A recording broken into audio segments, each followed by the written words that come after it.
బాగుందా మూవీ? అంటే ఇది నేను చెప్పడం కరెక్ట్ కాదో తెలియదు కానీ అల్లు అర్జున్ ఏలు పెట్టి ఏదేదో చేసేసినట్టు అనిపించింది అన్న సినిమా.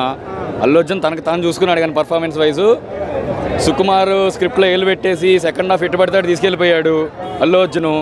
నేనైతే కంప్లీట్ క్రెడిట్ అల్లు అర్జున్కే ఇస్తా. అల్లు అర్జున్ చాలా బాగా చేశాడు, ఆ క్రెడిట్ అల్లు అర్జున్దే. రైటింగ్లో ఫ్లాస్ ఉన్నాయి, అది కూడా అల్లు అర్జున్కే ఇస్తాను నేను. యాజ్ ఏ సుక్కు ఫ్యాన్ నాకు నచ్చలేదు. అంటే ఫస్ట్ హాఫ్ చాలా బాగా నచ్చింది, బన్నీ చాలా బాగా పర్ఫామ్ చేశాడు, అంతా బాగుంది. అసలు సెకండ్ హాఫ్లో ప్రాపర్ ప్లాట్ లేదు, ప్రాపర్ కన్సిస్టెన్సీ లేదు స్క్రీన్ ప్లేలో. ఈ ఏంటో భయ్యా నాకు చాలా డిసప్పాయింట్మెంట్ అయిపోయింది సుక్కు. అంటే ఫస్ట్ హాఫ్ చూసి చాలా మంది ఎక్సైట్మెంట్ తోటి వచ్చారు, చాలా బాగుండే. సెకండ్ హాఫ్ మాత్రము అది అల్లు అర్జున్ వేలే అని నేను అనుకుంటున్నా. ఖచ్చితంగా అల్లు అర్జునే కాజేశాడు సినిమాని. ఏంటి బ్రో ట్విస్ట్ ఏం లేదు, ప్లాటే లేదు అంటుంటా. ట్విస్ట్ అంటున్నావు ఏంది నువ్వు? ట్విస్ట్ అంటాడు ఏంది బ్రో? ప్లాటే లేదు సినిమాలో. సెకండ్ హాఫ్ ఇన్కన్సిస్టెన్సీ ఉంది బ్రో చాలా. సుక్కు ఫ్యాన్గా నేను చాలా డిసప్పాయింట్ అయ్యాను. అది ఖచ్చితంగా అల్లు అర్జున్ కావాలి, నాకు తెలుసు.